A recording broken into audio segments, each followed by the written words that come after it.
नमस्कार विद्यार्थी मित्रांनो, स्टडी फ्लो अपडेट्स या चॅनलमध्ये तुम्हा सर्वांचे पुन्हा एकदा स्वागत आहे.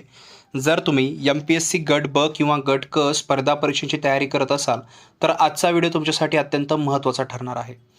महाराष्ट्र शासनाच्या सामान्य प्रशासन विभागाने मागे 5 मे 2026 रोजी पदभरती प्रक्रियेशी संबंधित एक अत्यंत ऐतिहासिक आणि महत्त्वाचा शासन निर्णय जो आहे तो जाहीर केला होता. यामध्येच अजून जे आहे नवीन संवर्ग ॲड करण्यात आलेले आहेत. अनेक परीक्षा, वेगवेगळे शुल्क, अभ्यासक्रमाची गुंतागुंत आणि होणारा विलंब या सर्व समस्यावर शासनाने मागेच एक मोठा निर्णय काढलेला आहे. बऱ्याच विद्यार्थ्यांना हे निर्णय माहीतच नाही आहे. हे का केलेलं आहे किंवा कोणकोणत्या परीक्षा आता याच्यामध्ये आलेल्या आहेत, याचा फायदा काय, नवीन संवर्ग काय, त्याचा अर्थ काय. आजच्या या व्हिडिओमध्ये आपण अगदी सोप्या भाषेत समजून घेणार आहोत की हा नवा शासन निर्णय नक्की काय आहे, विद्यार्थ्यांचा वेळ आणि पैसे याच्यामध्ये कसे वाचणार आहेत, नवीन संवर्ग किती ॲड करण्यात आलेले आहेत, शैक्षणिक पात्रता आणि परीक्षा पद्धतीत काय बदल झालेले आहेत. त्यामुळे व्हिडिओ शेवटपर्यंत नक्की पहा. चॅनलवर नवीन आलेला असाल, अजून सबस्क्राईब केलं नसेल तर सबस्क्राईब करून बेल आयकनला प्रेस करा आणि ऑल नोटिफिकेशनला क्लिक करा. भविष्यातील व्हिडिओचे नोटिफिकेशन तुम्हाला त्वरित मिळून जातील. हे जर डॉक्युमेंट, GR, PDF सर्व काही तुम्हाला पाहिजे असेल तर डिस्क्रिप्शनमध्ये व्हॉट्सॲप आणि टेलिग्राम ग्रुप लिंक आहे, त्याच्यामध्ये मी ऑलरेडी शेअर केलेला आहे, तर तुम्ही तिथे जाऊन रीड करू शकता. किंवा डिस्क्रिप्शनमध्ये फर्स्ट लिंक आहे तर त्याला क्लिक करून किंवा गुगलवरती studyflowupdates.in वर क्लिक करून तुम्ही अधिकृत माहितीसुद्धा गुगलवरती रीड करू शकता, जेणेकरून व्हिडिओ बघण्याचा वेळ तुमचा वाचेल. सर्वात प्रथम मित्रांनो, शासनाने विकसित महाराष्ट्र 2047 या विजन अंतर्गत किमान शासन आणि कमाल प्रशासन म्हणजे मिनिमम गव्हर्नन्स हे धोरण स्वीकारले आहे. यापूर्वी काय व्हायचं की एका स्वरूपाच्या किंवा समान कामाच्या पदांसाठी वेगवेगळ्या विभागांच्या स्वतंत्र परीक्षा व्हायच्या. त्यामुळे विद्यार्थ्यांना वारंवार वेगवेगळे परीक्षा शुल्क भरावे लागायचे. वेगवेगळ्या परीक्षा आणि अभ्यासक्रमांमुळे मानसिक व आर्थिक तणाव यायचा आणि सर्वात महत्त्वाचं म्हणजे भरती प्रक्रियेला खूप वेळ लागायचा, ज्यामुळे पदे रिक्त राहायची.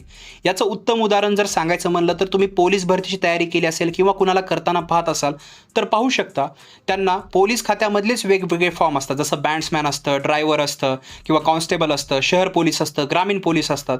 तर प्रत्येक पदासाठी वेगवेगळा फॉर्म आणि वेगवेगळी फीस भरावी लागते आणि एका विद्यार्थ्याचा जो खर्च असतो तो 1000 रुपये कसाही क्रॉस करतो. पण आता 13 एप्रिल 2026च्या मंत्रिमंडळ बैठकीत या नव्या सुधारणांना मान्यता दिलेली आहे. 5 मे 2026ला GR जो आहे अधिकृतपणे निर्गमित करण्यात आलेला आहे. पण सध्या मी जे तुम्हाला पोलीस भरतीचं उदाहरण दिलेलं आहे ते याच्यात समाविष्ट नाही आहे, हे लक्षात ठेवा. पण असं जे आहे ते तलाठी भरतीबाबत किंवा इतर सरळ सेवा परीक्षांबाबत सुद्धा सेम व्हायचं. पण या GRमध्ये पोलीस भरतीचा समावेश नाही आहे. पोलीस भरती पूर्वी जशी होत होती, जसे फॉर्म भरले जायचे तसेच फॉर्म भरले जाणार आहेत, त्याच्यामध्ये कोणताही बदल नाही आहे. पण हा बदल नेमका मग कोणत्या परीक्षेसाठी आहे तर बघा, या निर्णयातील सर्वात महत्त्वाचे 3 मोठे बदल आपण सर्वप्रथम समजून घेऊया. बघा, गट अ ते गट क ची सर्व पदे MPSCच्या कक्षेत आलेली आहेत. पूर्वीच्या गट ब अराजपत्रित आणि गट क च्या पदांच्या भरती वेगवेगळ्या यंत्रणांकडून घेतल्या जायच्या, त्या आता लोकसेवा आयोगामार्फत घेतल्या जातील. याचं उत्तम उदाहरण सध्या जे ग्राम महसूल अधिकारी म्हणजे तलाठीची भरती सुरू आहे ती MPSC मार्फत सुरू आहे.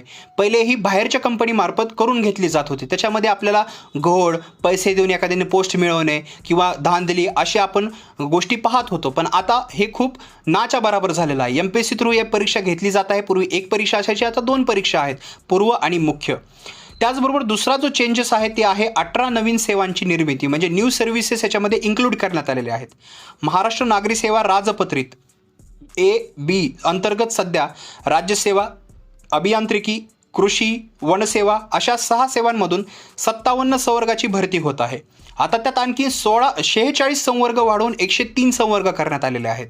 तसेच समान स्वरूपाच्या कामांसाठी 18 नवीन सेवा तयार करून 93 नवीन संवर्ग MPSC अंतर्गत आणले गेलेले आहेत. गट ब व गट क चे सुसूत्रीकरण जर पाहिले गेले तर प्रशासकीय कामांच्या 252 संवर्गाचे 17 गट तयार केले आहेत आणि टेक्निकल कामांच्या 221 संवर्गाचे 29 गट तयार करण्यात आलेले आहेत. आता हे तुमच्या डोक्यावरून गेलं असेल की हे संवर्ग नेमकं काय असतं सर, तो सोपा तुम्हाला सांगू इच्छितो की याचा अर्थ असा की आता विद्यार्थ्यांना वेगवेगळ्या परीक्षा देण्याची गरज उरणार नाही. तर एकत्रित संयुक्त पूर्व परीक्षेमधून म्हणजे कंबाईंड एक्झाम घेतली जाईल आणि त्यामधून भरती प्रक्रिया जलद गतीने पूर्ण केली जाईल. म्हणजे एक छोटी फी असेल, 300 रुपये, 400 रुपये, 500 रुपये काय असेल ते, त्यामध्ये 6-7 किंवा अप टू 10 पदं सुद्धा इन्क्लूड असू शकतात. तुमच्या एज्युकेशन क्वालिफिकेशननुसार तुम्हाला एक फी द्यायची आहे आणि तुम्ही मल्टिपल पोस्टसाठी फक्त म्हणजे एक सिंगल एक्झाम तुम्हाला द्यावी लागेल. आता याच्यामध्ये एक म्हणजे चेंजेस आहेत ज्या की परिपत्रकामध्ये मी मागं सुद्धा 2-3 दिवसाखाली सांगितलेलं आहे की ॲम्बी सारखी जी परीक्षा आहे किंवा व्यवसाय म्हणजे मत्स्य विभागातील जी परीक्षा असतात किंवा जे टेक्निकल परीक्षा असतात त्याच्यासाठी मुख्य परीक्षा वेगळी घेतली जाईल, पण पूर्व परीक्षा ही सगळ्यांसाठी सेमच असणार आहे. मुख्य परीक्षा टेक्निकल पोस्टसाठी वेगळी, पण तलाठी असेल किंवा क्लर्क असेल किंवा वेगळ्या अभियंताच्या एक्झाम्स वगैरे असतील, म्हणजे कोणत्याही वेगळ्या सर्वेच्या परीक्षा असतील त्याच्यासाठी मुख्य परीक्षा ही सर्वांची सेमच असणार आहे. मुलाखती संदर्भात सुद्धा स्पष्ट नियम करण्यात आलेले आहेत. या व्यतिरिक्त 2 अतिशय महत्त्वाचे नियम आहेत जी आरमध्ये जे स्पष्ट आहेत. काय आहे तर गट ब अराजपत्रित आणि गट क मधील कोणत्याही पदासाठी कोणतीही मौखिक परीक्षा किंवा मुलाखत घेतली जाणार नाही. निवड ही पूर्णपणे वस्तुनिष्ठ लेखी परीक्षेच्या गुणवत्तेवरच होईल. म्हणजे इंटरव्ह्यू वगैरे कसलाच नसणार आहे. तुम्हाला पूर्व परीक्षा आणि मुख्य परीक्षा द्यायची आहे आणि त्याच्यामध्ये तुम्ही मेरिटमध्ये आलात, पोस्ट तुमची. दुसरं आहे मृत संवर्ग. याच्याबद्दल मी खूप व्हिडिओजमध्ये सांगितलेलं आहे. डाईंग कॅडरेज. तंत्रज्ञान वाढल्यामुळे आणि प्रशासकीय पुनर्रचनेमुळे ज्या पदांची आता गरज उरलेली नाही, उदाहरणार्थ जुने कॉम्प्युटर, टायपिंग, तांत्रिक, मदतनीस संवर्ग, अशा पदांना मृत संवर्ग म्हणून घोषित करण्यात आलेले आहे. मात्र सध्या या पदावर काम करणाऱ्या कर्मचाऱ्यांचे सेवाविषयक लाभ सुरक्षित राहतील. म्हणजे याचा अर्थ काय तर बघा, समजा काही पदं असतात, जसं की आता टायपिस्टचं जे पद आहे, आता कॉम्प्युटर वगैरे AI आलेलं आहे, त्याच्यामुळे या पदांची गरज राहिलेली नाही किंवा या पदांना रिप्लेस करण्यात आलेलं आहे. काही पदांचे नावं चेंजेस करण्यात आलेले आहेत. पण सध्या जे काम करणारे कर्मचारी आहेत ते एकदा रिटायरमेंट झालं की हे संवर्ग जे आहे ते कायमचे नष्ट होणार. म्हणजे सध्या त्यांच्या पोस्ट चालू राहणार, ड्युटी आहे तशी चालू राहणार, त्यांना पगार मिळत राहणार. पण एकदा ते रिकामे झाले, एकदा ते पदापासून दूर झाले, रिटायरमेंट त्यांनी घेतली किंवा झाली, त्याच्यानंतर ते पद कधीही भरलं जाणार नाही. ते मृत संवर्गामध्ये गेलेलं आहे. आता सर्वात महत्त्वाच्या सूचना विद्यार्थ्यांसाठी. तुमच्या मनात प्रश्न आलाच असेल की सर हा नियम कधीपासून लागू होणार आहे. तर बघा, हा शासन निर्णय 5 मे 2026 पासून अंमलात ऑलरेडी आलेला आहे. याच्याबद्दल मी माहिती ऑलरेडी मागं सांगितलेली होती, पण याच्यामध्ये नवीन सेवा संवर्गाचा नियम म्हणजे जे बदल करण्यात आलेला आहे त्याच्यामुळे व्हिडिओ मी वापस बनवत आहे. ज्या पदांची जाहिरात 5 मे 2026च्या आधीच प्रसिद्ध झाली आहे त्यांना हे नियम लागू असणार नाहीत. त्यांची जी भरती आहे ती जुन्या नियमानुसार होईल.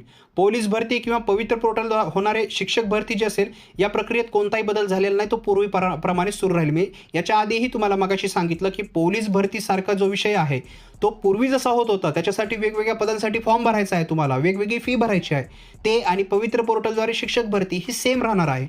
याचा या सरळ सेवेक ग्रुप C मध्ये समावेश नाही आहे. तर विद्यार्थी मित्रांनो, शासनाचा हा निर्णय परीक्षा प्रक्रिया पारदर्शक, सुटसुटीत आणि कालबद्ध करण्यासाठी एक खूप मोठं पाऊल आहे. आता वेगवेगळ्या परीक्षांच्या चक्रात न अडकता एकाग्रतेने अभ्यासाला लागा. हा GR आणि त्याच्यातील परिशिष्टांची सविस्तर PDF पाहण्यासाठी आपल्या टेलिग्राम किंवा व्हॉट्सअप चॅनलला जॉईन करा. डिस्क्रिप्शनमध्ये लिंक आहे. किंवा तुम्हाला याच्याबद्दल काही प्रश्न असतील, काहीही तुमच्या डोक्यामध्ये प्रश्न येत असतील याच्या रिगार्डिंग किंवा इतर कोणते प्रश्न असतील, मला कॉमेंट बॉक्समध्ये विचारा. हा व्हिडिओ कसा वाटला ते कमेंट करून नक्की सांगा. तुमच्या मित्रांबरोबर मैत्रिणींसोबत हा व्हिडिओ नक्की शेअर करा आणि स्टडी फ्लो अपडेट्स या चॅनलला सबस्क्राईब करा विसरू नका. तर मित्रांनो, हा व्हिडिओ पाहिल्याबद्दल धन्यवाद.